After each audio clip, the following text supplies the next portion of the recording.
الرحمن الرحيم. الحمد لله رب العالمين، والصلاة والسلام على نبينا محمد وعلى آله وصحبه أجمعين، أما بعد. مشاهدي الأكارم، سلام الله عليكم ورحمته وبركاته. أهلا وسهلا ومرحبا بكم في برنامجكم رسالة سلام. منذ زمن طويل لم نتحدث عن سلسلة هذا البرنامج بسبب توالي مواسم الخير علينا، وكنا نتحدث عن مجموعة من الموضوعات التي تتناسب مع الأوضاع السابقة. واليوم هو باكورة العودة والاستئناف لدروسنا المباركة حول ما يحبه النبي صلى الله عليه وسلم وما يبغضه. وهذا قلنا هو اتباعا لرسول الله صلى الله عليه وسلم، عملا بقوله تعالى: لقد كان لكم في رسول الله أسوة حسنة، وإحياء أيضا لسنته الطاهرة صلى الله عليه وسلم، وحتى نسير كما سار عليه الصلاة والسلام ونجتمع به على الحوض غير مبدلين ولا مغيرين، فنلهن من يده الشريفة شربة لا نظمأ بعدها أبدا. ما يبغضه النبي صلى الله عليه وسلم أو ما يبغضه صلى الله عليه وسلم من الأعمال والأشياء والأشخاص وغيرها. تحدثنا عن ما يحبه صلى الله عليه وسلم في الدروس السابقة، يمكنكم الرجوع إليها. وها نحن اليوم نتحدث عن ما يبغضه صلى الله عليه وسلم من أجل أن نبتعد عنها وتكون أخلاقنا أخلاق النبي صلى الله عليه وآله وسلم. من الأشياء التي كان يبغضها صلى الله عليه وسلم ويبغض بعض الأشخاص الثرثارون والمتشدقون والمتفيهقون. الثرثارون والمتشدقون والمتفيهقون. فعن جابر ابن عبد الله رضي الله تعالى عنهما أن رسول الله صلى الله عليه وسلم قال: إن من أحبكم إلي وأقربكم مني مجلسا يوم القيامة أحاسنكم أخلاقا، وإن أبغضكم إلي وأبعدكم مني مجلسا يوم القيامة الثرثارون والمتشدقون والمتفيهقون. هذا الحديث العظيم هو أصل في الابتعاد عن الأخلاق الذميمة. وأنتم مشاهدي الأكارم، لا يخفى على شريف علمكم أن رسول الله صلى الله عليه وسلم بعث ليتمم مكارم الأخلاق، وقد صح عنه قوله صلى الله عليه وسلم: إنما بعثت لأتمم مكارم الأخلاق. وبضدها تتبين الأشياء، فمساوئ الأخلاق أيضا قد نهى عنها صلى الله عليه وسلم. من هؤلاء الأشخاص الذين ابتلوا بهذه الصفات السيئة. قال صلى الله عليه وسلم: وأبعدكم مني مجلسا يوم القيامة الثرثارون والمتشدقون والمتفيهقون. وهذا مشاهدي الأكارم يدل على أن في الجنة مجالس، وفي الجنة متكأ، وفي الجنة أنس وحديث بحضور هذا الرسول الكريم صلى الله عليه وسلم. الله يجعلنا وإياكم ممن يحضر مجلسه ويستمتع بالكلام معه، اللهم آمين. هناك أناس يحرمون من هذه المجالس ويبعدون عنها. هم من هذا الذي يحرم من مجلس رسول الله صلى الله عليه وسلم؟ ألا يكفي أننا حرمنا صحبته في الدنيا، فمعقول أيضا نحرم جلسته في الآخرة؟ والله هذه مصيبة كبرى، مصيبة عظيمة، مصيبة عظيمة لمن يدرك مكانة رسول الله صلى الله عليه وسلم وقدره الشريف. فهؤلاء: وإن أبعدكم مني مجلسا يوم القيامة الثرثارون والمتشدقون والمتفيهقون. الثرثارون هم أصحاب الكلام الكثير، أصحاب الكلام الكثير.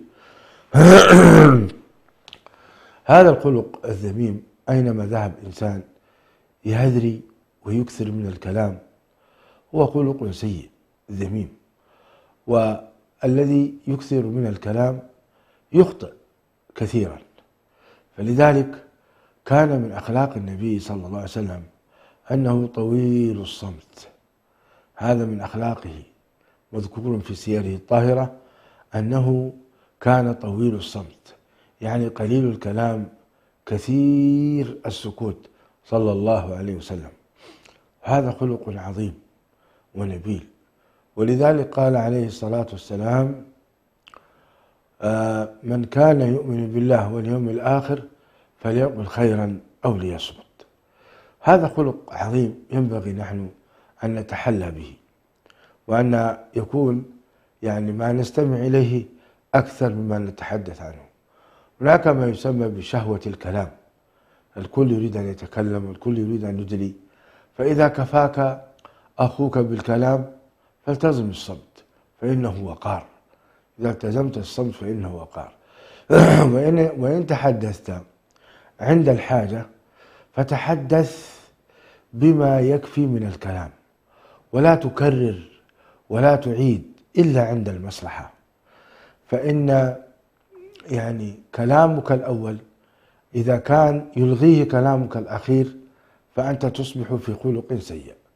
ولذلك كل ما كان كلامك مختصرا ومركزا فتأثيره في القلب يكون قويا، والناس تحب من الكلام المختصر. ولذلك كان كلام رسول الله صلى الله عليه وسلم جوامع ومختصرات، لو فككناها لشرحنا الحمد لله مجموعة من المجلدات. الحمد لله، يهديكم الله ويصلحكم، وأتوقع أنكم شمتموني. أقول يا أحبة، كان النبي صلى الله عليه وسلم قد أوتي جوامع الكلم، لا يتحدث إلا بكلمات مختصرة، وهذا من معجزاته ومن علامات النبوة. فالواجب على العالم والداعية بل المسلم أن يكون أيضا كلامه مختصرا ومفيدا. إذن هذا معنى الثرثارون الذين يكثرون الكلام في كل مجلس ويتصدرونه، ويعني يأتي بكلام ثم كلام ثم كلام، ويعلق على كل صغيرة وكبيرة، ويعني ويذكر القصص ويدخل لك من كلام. هذا ثرثار. الصنف الثاني المتشدقون.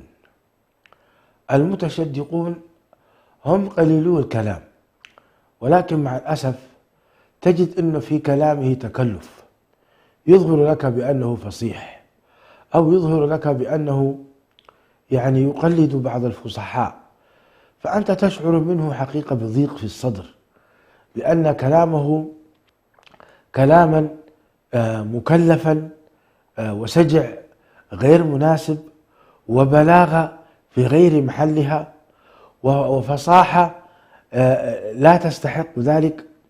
هذا هو المتشدق، هذا المتشدق. نعم، مع الأسف هذا هو المتشدق. معناها اللغوي طبعا ابن القيم وبعض العلماء يقولون المتشدقون المتوسعون في الكلام من غير احتياط. لا، هذا ليس معنى. المعنى الأول الذي قلنا لكم الثرثارون، هذا هو تعريفهم، المتوسعون في الكلام من غير احتياط. أما المتشدق هو أشبه ما يكون بالمستهزئ بالناس يلوي شدقه بهم. شفتم؟ يعني ويقول ابن القيم المتشدق المتكلم بملء فيه تفاصحا وتعاظما وتطاولا وإظهارا لفضله على غيره. رأيتم؟ هذا معنى المتشدق، يعني فيه نوع استعلاء، وفيه انتبهوا إلى كلامي، انتبهوا إلى شرحي، انتبهوا إلى إذا أنا تكلمت ينبغي الكل يسكت، الجميع يسكت. هذا نسأل الله العافية والسلامة، في قلبه شيء. ثم قال والمتفيهقون، قال هم الذين يتوسعون في الكلام ويفتحون به أفواههم، مأخوذ من الفقه وهو الامتلاء والاتساع. وهذا أيضا فيه نوع كبر واضح، فيه الاستعلاء على الناس، وفيه أنا يعني صاحب العلم وصاحب الفقه، يجب عليكم أن تسمعوني. الفرق بين هذا وهذا أن المتشدق يريد إلفات الناس إليه، أما المتفيهق ففيه كبر، كما نص عليه النبي صلى الله عليه وسلم لما سألوه الصحابة وما هو المتفيهق؟ فقال المتكبرون. قال ومن هم؟ قالوا ومن هم المتفيهقون يا رسول الله؟ قال المتكبرون. هؤلاء الثلاثة يبغضهم الله عز وجل ويبغضهم النبي صلى الله عليه وسلم، وهم موجودون مع الأسف بيننا وبين إخواننا. فعلى الشخص الذي فيه هذه الصفة أن يتقي الله عز وجل وأن يغيرها ويجتهد في تغييرها. طبعا من الصعوبة أن يغير الإنسان طبع تطبع عليه، ولكن مع المداومة والتدريب والترويض والاستمرار يتغير الإنسان، يتغير، خاصة إذا علم أن هذا الخلق سيبعده من مجلس رسول الله صلى الله عليه وسلم. والله إنها خسارة. من يدرك محبة رسول الله صلى الله عليه وسلم في قلبه يعلم أن هذه العقوبة شديدة، هذه العقوبة شديدة. ومن لا يهمه قد التقى بالنبي عليه الصلاة والسلام ولم يلتقي، قد رآه أو لم يره، فاعلم أن هذا في قلبه مصيبة، لأن النبي صلى الله عليه وسلم والله لا يؤمن أحدكم حتى أكون أحب إليه من نفسه ووالده وولده والناس أجمعين. فإذا كنت أنت لا تحب رسول الله صلى الله عليه وسلم من نفسك فهذا مشكلة، وإذا كنت تحبه أكثر من نفسك فإنك ستحزن إذا ابتعدت عن مجلسه. يعني شخصية مثل شخصية رسول الله صلى الله عليه وسلم أنت تحبها أكثر من نفسك، ثم يقال لك ستكون وأنت بعيدا عنها لأنك متفيهق أو متشدق أو ثرثار، فاحذر، هذا خطيرة جدا، خطيرة جدا. لذلك الإنسان يجتهد في ذلك. هذا حديث أيضا رواه الإمام الترمذي رحمه الله بقوله إن الله يرفعه طبعا إلى رسول الله صلى الله عليه وسلم: إن الله يبغض البليغ من الرجال الذي يتخلل بلسانه كما تتخلل البقرة بلسانها. قال أهل العلم: البقرة إذا أكلت تأكل بلسانها وتجمع الطعام بلسانها، بخلاف بقية البهائم إنها تأكله بأسنانها.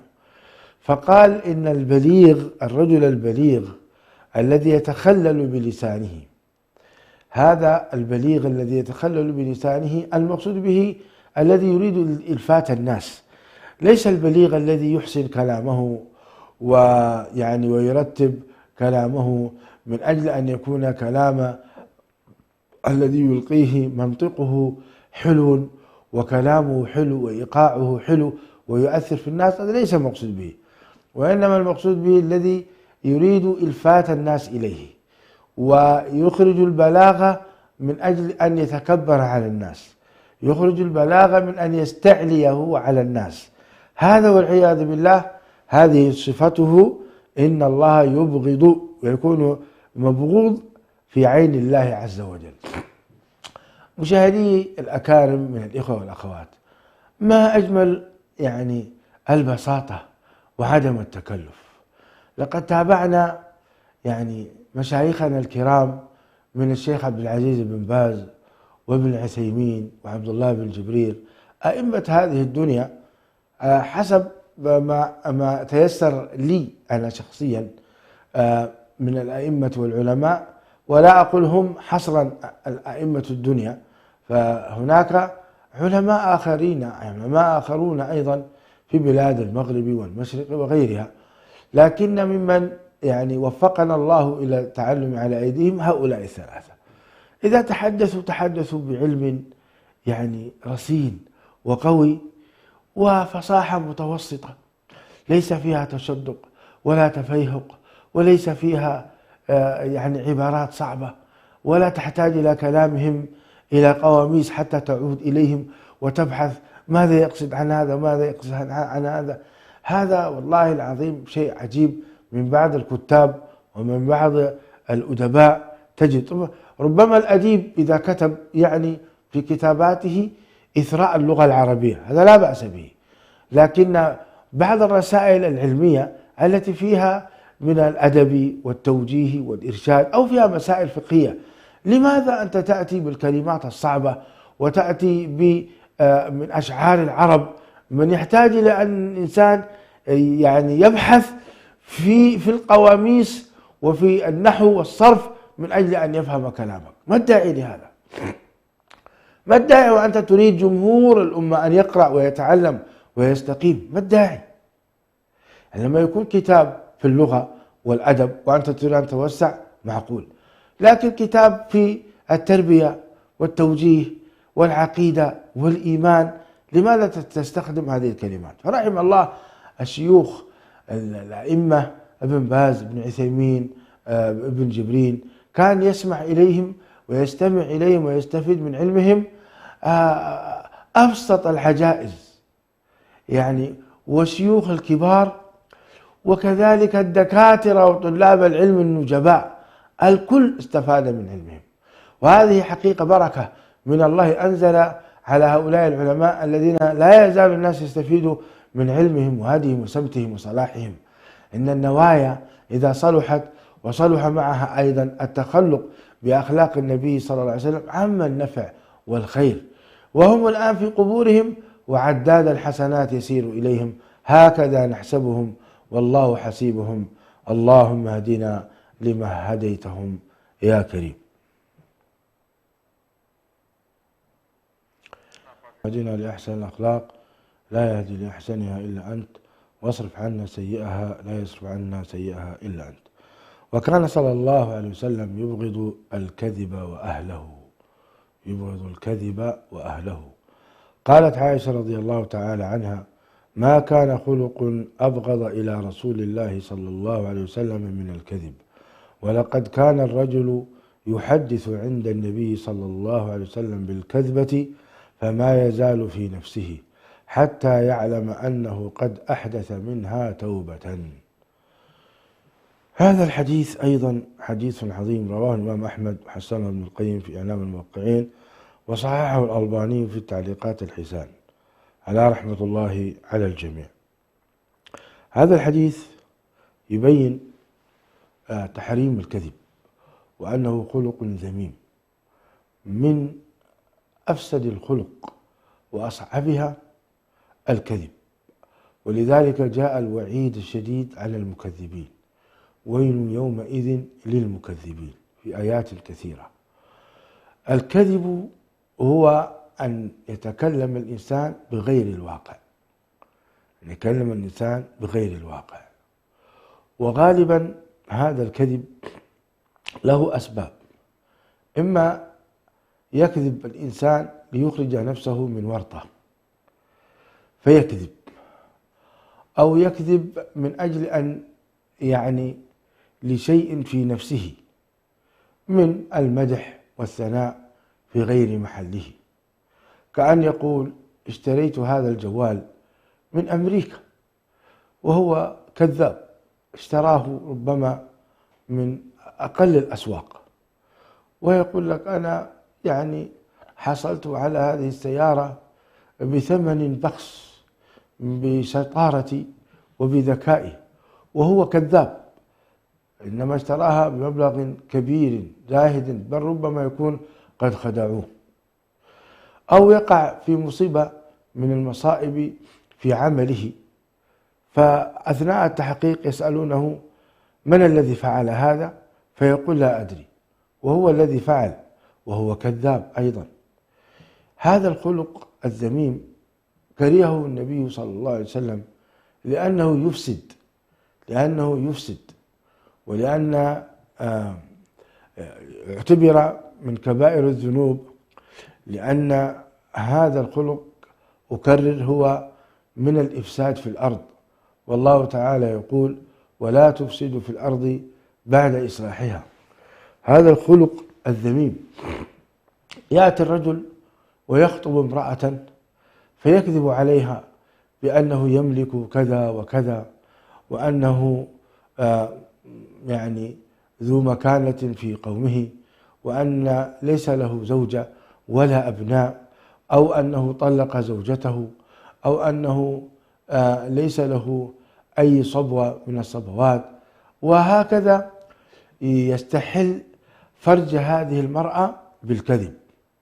فإذا دخلت إلى بيته عروس ترى أن كل ما أخبرها عنه كذب في كذب، وهذه والله مصيبة وخداع.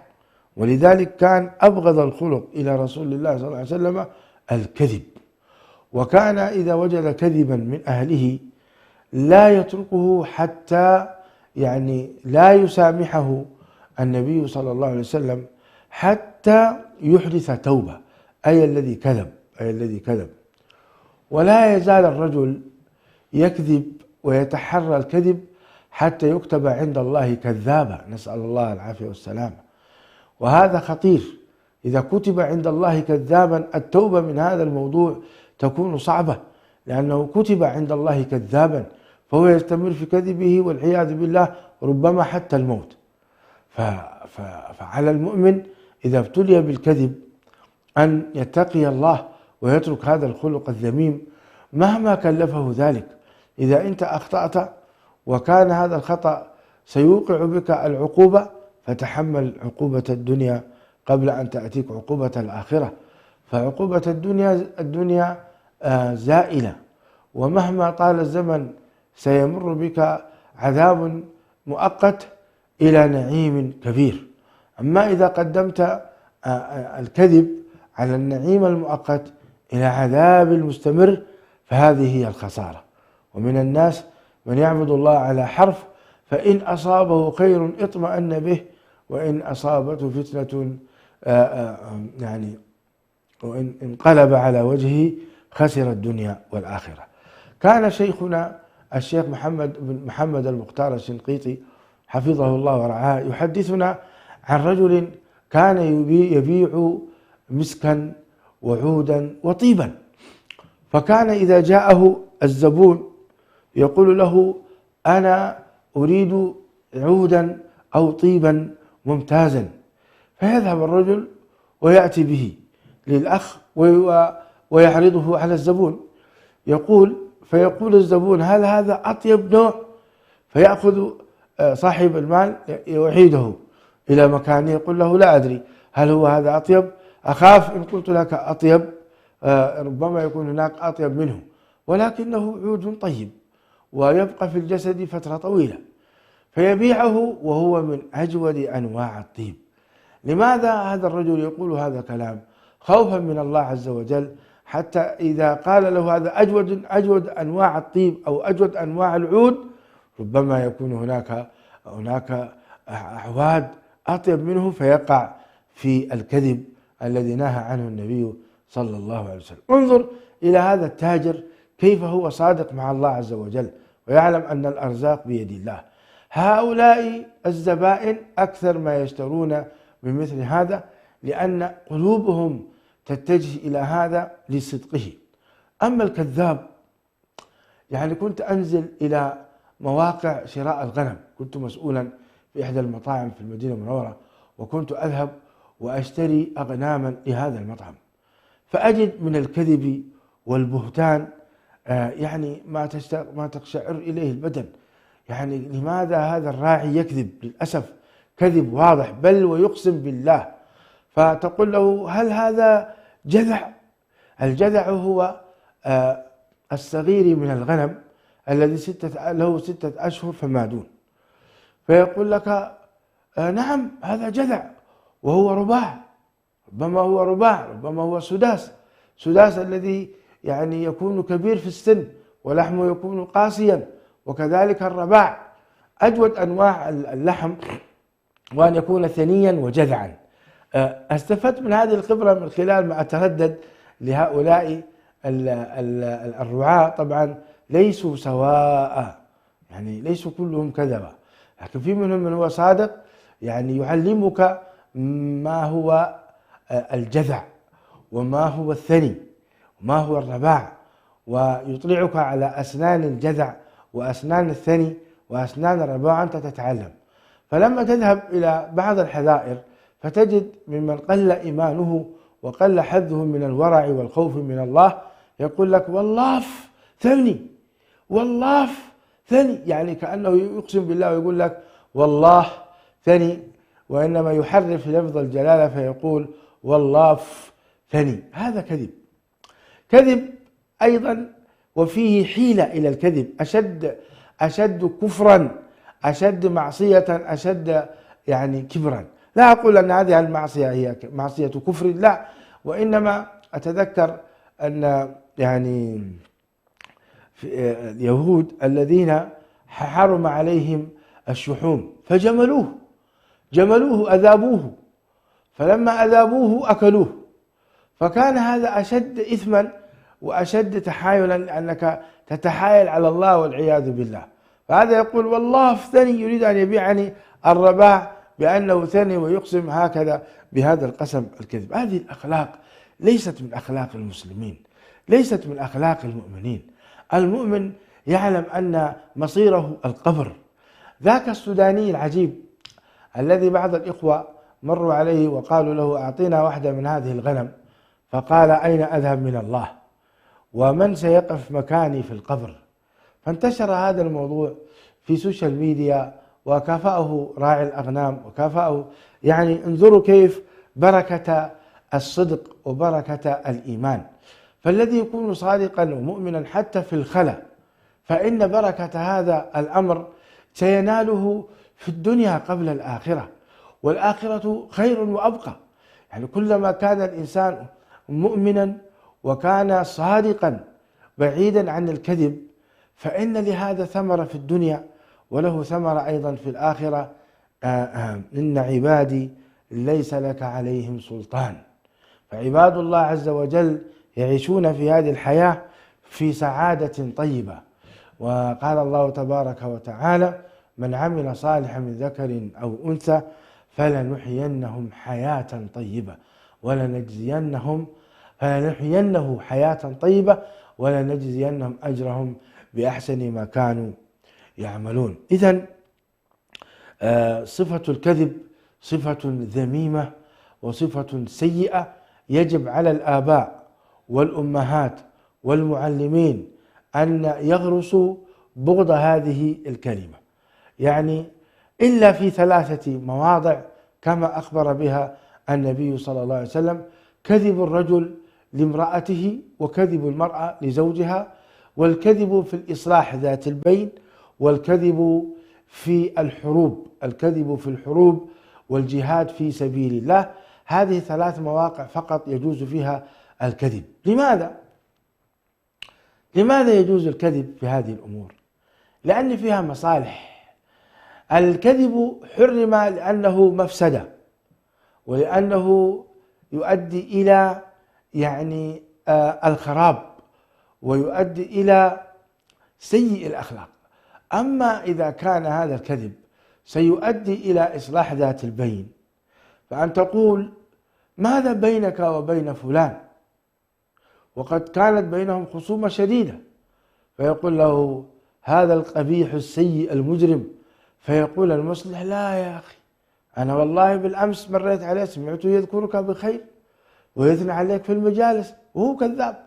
هذا كذب، لا ذكره بخير، بالعكس يلعنه صباحا ومساء. لكن هذا نقل لا والله، ورأيتم ما شاء الله أيضا يقلب في صورك ويقول اللهم اغفر لأخي، اللهم اغفر لأخي، يهز رأسه. أنت الآن تسب وتشتمه؟ لا ما لك حق، ما لك حق يا أخي، لازم تغير ما في نفسك من الغل وكذا. ثم يذهب للآخر أيضا ويقول له زرت فلان، يا سلام، حزين جدا على أنه بينك وبينه خصومة وبده يعني يبحث عن يعني أقرب فرصة ممكنة يصطلح معك، وهو كذاب. هذاك سمعتم كيف يلعن ويشتمه، وهذا يقول له يعني يريد أن يقابلك وأن يجلس معك. كذب. هذا الكذب أجازه النبي صلى الله عليه وسلم. لماذا؟ لأنه يصلح بين مسلمين، يصلح بين مؤمنين. فما في قلب هذا من وحر الصدر يذهب، وما في قلب هذا من الحقد والحسد والغل يذهب. فإذا التقيا يتسامحان، يقول والله فلان كلمني إنك كنت تذكرني بخير، وهذا يقول وي متى كلمت بخير؟ أنا ما أقول شيء، في نفسه يقول كذا. وهذاك يقول أي والله أنا كمان ذكرني أنك كنت تريد أن تجد أقرب فرصة أنك تصطلح معي. هذاك يقول في نفسه وي أنا ما قلت كذا، كيف حصل هذا لكن هي جات خير وبركة. يتم الصلح ويقتل الشيطان، يقتل الشيطان. ولذلك الإصلاح ذات البين جعل الله أجره عظيم. قال الله تعالى لا خير في كثير من نجواهم إلا من أمر بصدقة أو إصلاح إلا من أمر بصدقة أو معروف أو إصلاح بين الناس، ومن يفعل ذلك ابتغاء مرضات الله فسوف نؤتيه أجرا عظيما، أجرا عظيما. فإذا قال العظيم أجرا عظيما اعلم أنه عظيم. لو كشف لنا هذا الأجر العظيم والله لتعجبنا من ميزانه ومن قدره ومن مكانته. فإن الله لا يقول لشيء قليل عظيما أبدا، لا شك أنه عظيم. إذن يا إخوة اجتهدوا أولا في البعد عن الكذب. الكذب صفة ذميمة. لو سمعتم أن مناديا ينادي أن الكذب حلال من السماء فلا تعملوا بهذا الخلق لأنه ذميم، حتى لو كان مباحا لا قدر الله إنه، فكيف هو كبيرا من كبائر الذنوب وقد حرمه الله عز وجل. ولا أدري هل هو محرم في كل الأديان، أنا لم أقف على هذا، ولكن أتوقع أنه محرم أيضا في كل الأديان وفي كل المذاهب، أتوقع ذلك، وأنه محرم منذ أن خلق الله آدم عليه السلام. أن هذا الكذب والعياذ بالله يعني نسأل الله العافية والسلامة كما قلت لكم هو إفساد. فمن الأشياء التي يجوز الإنسان أن يكذب فيها قلنا الإصلاح بين الشخصين. كذلك يجوز للرجل أن يكذب على زوجته، والمرأة أيضا أن تكذب على زوجها.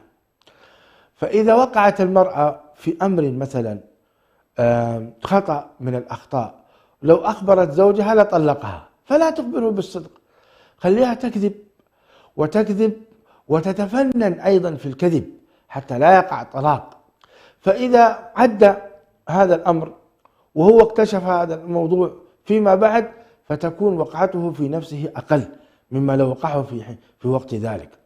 وكذلك الزوج يجوز له أن يكذب على زوجته، لأنه إن صدقها في كل شيء تحصل مشادة ويحصل خلاف شديد ويحصل غضب ثم طلاق. لذلك أين كنت مع زملائي، وهو ربما يكون موجودا في أمر آخر من الأشياء التي لا تريده. لماذا تأخرت؟